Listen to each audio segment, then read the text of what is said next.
श्री स्वामी समर्थ सर्वांना. तर सांबर म्हणजे फक्त दक्षिण भारतातील लोकप्रिय पदार्थ राहिलेला नाही आहे. आपल्या महाराष्ट्रात सुद्धा हा तेवढ्याच आवडीने खाल्ला जातो.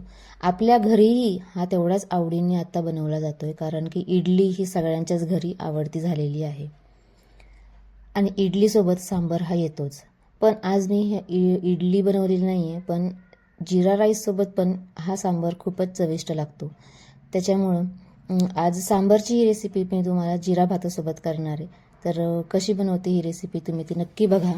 तर सगळ्यात आधी मी तिन्ही डाळी मिक्स करून घेतलेल्या आहेत. डाळींचेही आपले एक वैशिष्ट्य आहे, प्रत्येकांची चव ही वेगवेगळी आहे आणि आपण ज्या भाज्या ह्याच्यात घालतो त्यांच्याही चवी वेगवेगळ्या आहेत, गुणधर्म वेगवेगळे आहेत.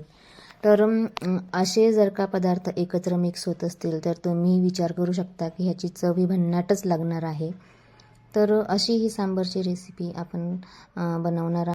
तर सगळ्या भाज्या आणि सगळ्या डाळी तिन्ही पण मी स्वच्छ धुवून कुकरला लावून घेतलेलं आहे. त्याच्या 3 ते 4 शिट्ट्या होऊ द्यायच्या आहेत आणि त्या डाळीमध्ये कांदा तुम्ही नक्की घाला. कांद्याने खूप छान चव येते. कुकर गार होतो तेव्हापर्यंत आपण फोडणीची तयारी करून घेऊया. त्यासाठी एका पातेल्यामध्ये सगळ्यात आधी मी तेल टाकलेलं आहे. त्याच्यानंतर जिरा मोहरी टाकायचं आणि मेथीचे दाणे याच्यामध्ये अर्धा चमचा घाला. मेथीचे दाणे तुम्ही नक्की घाला. मेथीच्या दाण्याने खूप छान चव येते सांबरला.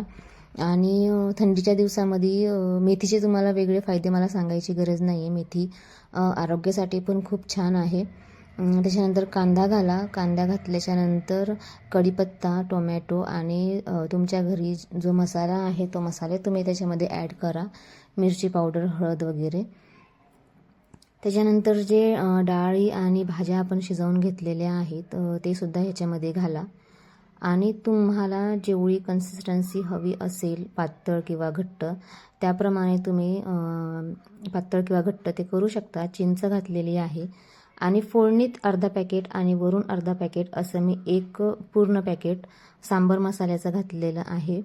आणि मस्त सांबर उकळून द्या आणि उकळल्यानंतर ह्याची तुम्ही चव बघा, खूपच छान लागते. आणि जिरा भातासोबतही तेवढेच अप्रतिम लागतं हे सांबर भात. त्याच्यामुळे तुम्ही नक्की करून बघा आणि खाऊन बघा आणि कमेंट